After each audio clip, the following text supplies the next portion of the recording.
আমরা সব হিসাব কিতাব করেই দেখেছি যে প্লাস মাইনাস করে যে ওর প্রেজেন্সটা আমাদের জন্য জরুরি এবং এই অভিজ্ঞতাগুলো খুব দরকার। এই অভিজ্ঞতাগুলো আমাদের খেলাদেরকে আরও পরিণত করবে, যার মধ্যে দিয়ে আমরা আরও বেটার পারফরমেন্স পাবো জাতীয় দলে। ওরা যখন ওই আইপিএলে মুস্তাফিজের পারফরমেন্সের পরে যে বিশাল পরিবর্তন এসেছিল মুস্তাফিজের মধ্যে, প্রথমে গুড আফটারনুন,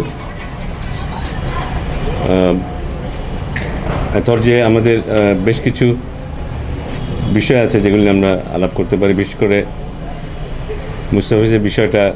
পদ্মা সেতু, মেট্রো রেল এবং এলিভেটেড এক্সপ্রেসওয়ে নির্মাণের গর্বিত অংশীদার বসুন্ধরা সিমেন্ট যথেষ্ট গুরুত্ব বহন করে এবং মানুষেরও আগ্রহ অনেক বেশি, কারণ ওকে ওকে যেভাবে আইপিএলে নির্বাচিত করা হয়েছে একটা দলের পক্ষে, সেটা সত্যি আমাদের জন্য খুবই সুখকর এবং সেটা বোধহয় সেটা নিয়ে আলোচনা করা যেতেই পারে। পাশাপাশি হয়তো আরও দু একটা বিষয় থাকবে যেটা নিয়ে আজকে আমরা একটা কথা বলতে পারবো। অলরাইট, মুস্তাফিজকে আমরা এনওসি দিয়েছি পুরো আইপিএলের জন্য। শুধু নিউজিল্যান্ড সিরিজে যে টি-20 যেই 3টা ম্যাচ থাকবে সেখানে, ওডিআই যে 3টা ম্যাচ থাকবে সেখানে ও জাতীয় দলের পক্ষে খেলতে চলে আসবে। 8 দিনের জন্য সে ফেরত আসবে ওডিআই সিরিজ খেলার জন্য। হ্যাঁ, ওটা নিশ্চিত করাটা আমাদের জন্য জরুরি যে ওখানে যেন আমরা আমাদের পূর্ণ শক্তি দিয়ে খেলতে পারি, সে কারণে এই সিদ্ধান্তটা নেওয়া। এটা বোধহয় দুইটা সাইডই আছে। একটা হচ্ছে যে হ্যাঁ, ও একটা টি-20 এনভায়রনমেন্টে থাকবে, সেখান থেকে এসে ওডিআই খেলা। ইয়েস, আমরা বলতেই পারি যে কিছুটা একটা ট্রানজিশন থাকতে পারে, সেখানে পিরিয়ড থাকতে পারে। অ্যাট দ্য সেম টাইম ও যেই পর্যায়ে খেলবে, যে লেভেলে খেলবে, যে কম্পিটিটিভ এনভায়রনমেন্টে থাকবে, সেখান থেকে এসে এখানে আর একটু বেশি কন্ট্রিবিউট করতে পারবে, এই সম্ভাবনাটাও কিন্তু থাকবে। সো আমরা সব হিসাব কিতাব করেই দেখেছি যে প্লাস মাইনাস করে যে ওর প্রেজেন্সটা আমাদের জন্য জরুরি। আমাদের এক্সিস্টিং যেই স্ট্রেংথ আছে সেখানে ও থাকলে সেটা আরও বেশি শক্তিশালী হয়, সেই বিবেচনায় এটা করা। It's not about franchise cricket. যে কোনো ক্রিকেট যেটা খেললে আমাদের খেলাতে লাভ হবে, সেটা ইংলিশ কাউন্টি হতে পারে, সেটা যদি সাউথ আফ্রিকা কেউ একটা ক্লাব ক্রিকেট খেলতে পারে আমাদের, কিংবা অস্ট্রেলিয়াতেও আমরা আলাপ আলোচনা করছি ওদের যদি ক্লাব ক্রিকেটে আমাদের ইয়াং প্লেয়াররা খেলতে পারে, এই এক্সপোজারগুলি খুব জরুরি। কিন্তু আমরা সবাই জানি যে আমাদের ঘরোয়া ক্রিকেটে আমরা অনেক কিছু আমাদের খেলোয়াড়দেরকে দিতে পারি না, অনেক এনভায়রনমেন্ট দিতে পারি না, অনেক কম্পিটিটিভ দিতে পারি না আমরা, যেটা বিদেশে অ্যাভেলেবেল। আমরা যদি আফগানিস্তানের কথা বলি, আফগানিস্তান দলই তৈরি হয়েছে ওইভাবে। সো আমার মানে এই সুযোগগুলি আমাদের নেওয়া উচিত, এর মধ্যে দিয়ে আমাদের খেলোয়াড়রা আরও পরিণত হবে। আমি যদি রিশাদের এক্সাম্পল দিই, রিশাদ এখন যে অস্ট্রেলিয়াতে আছে, ও যে লাইফ এখন লিড করছে, এই লাইফটা এখানে কোনোভাবেই ও লিড করতে পারবে না। ওর যে এক্সপিরিয়েন্সটা হচ্ছে শুধু খেলার মাঠে না, খেলার মাঠের বাইরে, এটা একটা ট্রিমেন্ডাস এক্সপিরিয়েন্স হচ্ছে ওর সাথে যোগাযোগ হচ্ছে। সে কারণে আমি জানি যে ও এই মুহূর্তে ওর লাইফস্টাইলটা কেমন, এবং এই অভিজ্ঞতাগুলো খুব দরকার। এই অভিজ্ঞতাগুলো আমাদের খেলাদেরকে আরও পরিণত করবে, যার মধ্যে দিয়ে আমরা আরও বেটার পারফরমেন্স পাবো জাতীয় দলে ওরা যখন খেলতে আসবে। না, ক্রেডিট নেওয়ার ব্যাপারটা না, আমাদের কাজ হচ্ছে, আমি বলি আমরা খুব রিস্কি একটা ডিসিশন নিয়েছিলাম। আমরা যখন ইউএইতে গিয়ে ইউএই দলের বিরুদ্ধে সিরিজটা হেরেছিলাম, ওই সময় আমরা কিন্তু মুস্তাফিজকে ছেড়ে দিয়েছিলাম আইপিএলের জন্য। ওই আইপিএলে মুস্তাফিজের পারফরমেন্সের পরে যে বিশাল পরিবর্তন এসেছিল মুস্তাফিজের মধ্যে, সেটার ফল কিন্তু আমরা পরে পেয়েছি। ইট ইস ট্রু, আমরা রিস্ক নিয়েছিলাম এবং ইউএইর সাথে আমরা সিরিজ হেরেছিলাম, টি-20 সিরিজ হেরেছিলাম, তাই না? জি।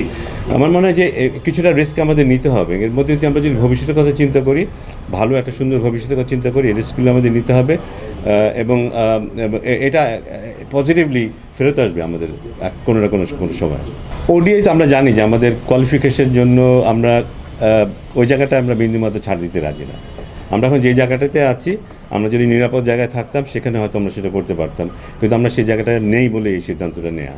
না, বিপিএল নিয়ে অ্যাকচুয়ালি আমি আলোচনা খুব বেশি করতে চাই না। বিপিএলের যে মেম্বার সেক্রেটারি আছে সেই আলোচনা করবে। তো এটা বলতে পারি যে আমরা চেষ্টা করছি একটা কম্পিটিটিভ স্বচ্ছ বিপিএল করার জন্য। হ্যাঁ, প্রতিবন্ধকতা তো থাকবেই, আমরা জানি, একবারই হঠাৎ করে অনেক কিছু বদলে যাবে না, কিন্তু আমাদের চেষ্টা আছে এখানে যেসব কিছু বিষয় ছিল যেগুলি আগে সমর্থনযোগ্য ছিল না, সেখান থেকে বেরিয়ে আসার চেষ্টা আমরা করছি। আমরা আশা আছে সেখান থেকে আমরা বেরিয়ে আসতে পারবো, অনেকটাই বেরিয়ে আসতে পারবো। এখন দেখা যাক, বিপিএল শুরু হলে আমরা সেটা বুঝতে পারবো। না, অবশ্যই আমাদের সব দিকেই খেয়াল থাকবে এবং বিপিএলের যাদের খেলা আগে শেষ হয়ে যাবে তাদেরকে নিয়ে কাজ শুরু হয়ে যাবে, কিন্তু বিপিএল ফাইনাল খেলার অনেক আগে থেকেই। আমরা হয়তো দেখবো যে হ্যাঁ যারা কোয়ালিফাই করেন এই টপ 4-এ তাদের মধ্যে কেউ কেউ আছে যারা জাতীয় দলে প্রবল খেলোয়াড়, তাদেরকে নিয়ে আমরা কাজ করা শুরু করে দেবো।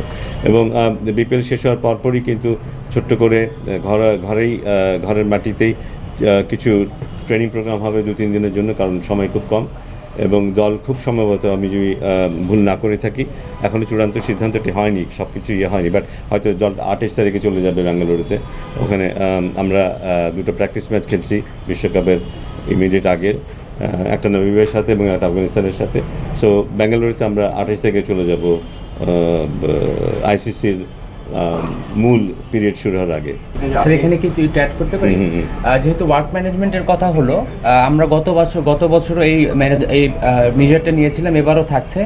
আমাদের বাংলাদেশ ক্রিকেট বোর্ডের একজন ট্রেনার পুরো বিপিএল কভার করবেন, যার কাজ হবে যারা পনি প্লেয়ার্স অফ ন্যাশনাল ইন্টারেস্ট, তাদের পুরো টুর্নামেন্ট জুড়ে ওয়ার্কলোড ম্যানেজমেন্ট হবে এই জিপিএসের মাধ্যমে। সো ওই ওয়ার্কলোড ম্যানেজমেন্টের মাধ্যমে যদি কোনো প্লেয়ার রেড জোনে থাকে, সেটা ওই ফ্র্যাঞ্চাইজির সাথে কমিউনিকেটেড করে দেওয়া হবে যে he is in the red zone, okay rest দিতে হবে। সো ন্যাশনাল টিমের যারা ইন্টারেস্টেড প্লেয়ার, তাদের পুরো টুর্নামেন্ট জুড়ে আমরা ওয়ার্কলোড ম্যানেজমেন্ট করব, এটা বাইরের থেকে। এবং বাংলাদেশ ন্যাশনাল টিমের ফিজিও এবং ট্রেনাররা সার্বক্ষণিক ওই টিমের ট্রেনার এবং ফিজিওর সাথে এই জিনিসটা নিয়ে কোঅর্ডিনেশন করতে থাকবে।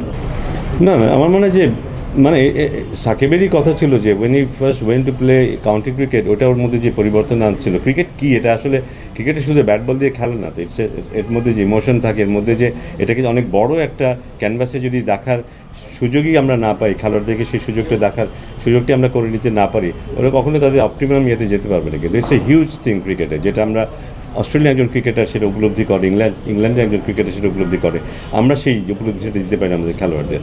সো আমার মনে হয় যে এগুলো ট্রিমেন্ডাস এক্সপিরিয়েন্স, এর মধ্যে দিয়ে যে ভিশনটা হয় সেটা অনেক বড় জায়গা জুড়ে হয় এবং খেলোয়াড়রা নিজেদেরকে সেভাবে মূল্যায়ন করতে পারে। তবে এই প্রশ্নটা আমি বলবো যে হ্যাঁ, there is always that chance, ওটা তো হতেই পারে। বাট আমার মনে হয় যে আমাদের ঘরোয়া ক্রিকেটে আমাদের সেই যে পরিবেশের কথা আমরা বলছি, সেই পরিবেশটা আস্তে আস্তে আমাদেরকেও বদলাতে হবে। আর সেখানে শুধু খেলোয়াড় না, যারা আমরা এখানে আছে ক্রিকেট বোর্ডে যারা থাকবে, তাদের যারা সংগঠক আছে, তাদের কোচ ফিজিও যারা আছে, সবাদের মধ্যে সেই উপলব্ধিগুলি আসতে হবে। তাহলে হয়তো ওই ধরনের একটা পরিবেশ তৈরি করতে হবে যেখানে আমরা আলটিমেটলি যে ধরনের মানসিকতা প্রয়োজন সেটা আমরা দেখতে পাবো সব দিকেই। এটা তো একটা কন্টিনিউয়াস প্রসেস, এটাই কাজ হচ্ছে। এটা এমন না যে আমি আজকে করে ফেললাম, তা না। এটা খেলা চলতে থাকবে, খেলা দেখতে থাকবে এবং সেই অনুযায়ী যেটা করতে থাকবে, এটা কন্টিনিউয়াসলি চলে। কিন্তু আজকে বসে যে হঠাৎ কেটে করবে তা না, এটার কাজটা মূলত সিলেক্টররা করে, সিলেক্টরদের ওখান থেকে আমাদের এখানে আসবে। আমরাও আশা করছি এটা সময় মতোই হবে, এটা নিয়ে দেরি না করাটাই ভালো। আশা করছি সময় মতো হবে এটা। না, এটাই মূলত পাশাপাশি হয়তো এটা বলতে পারি যে পাকিস্তানের সিরিজটা PSL এর কারণে একটু আমাদেরকে শিফট করতে হচ্ছে। বাকিটা বোধহয় আমরা মোটামুটি আলাপ করেছি। কিছুটা আগে কিছুটা পরে, দুই ভাগে হতে হবে এটা।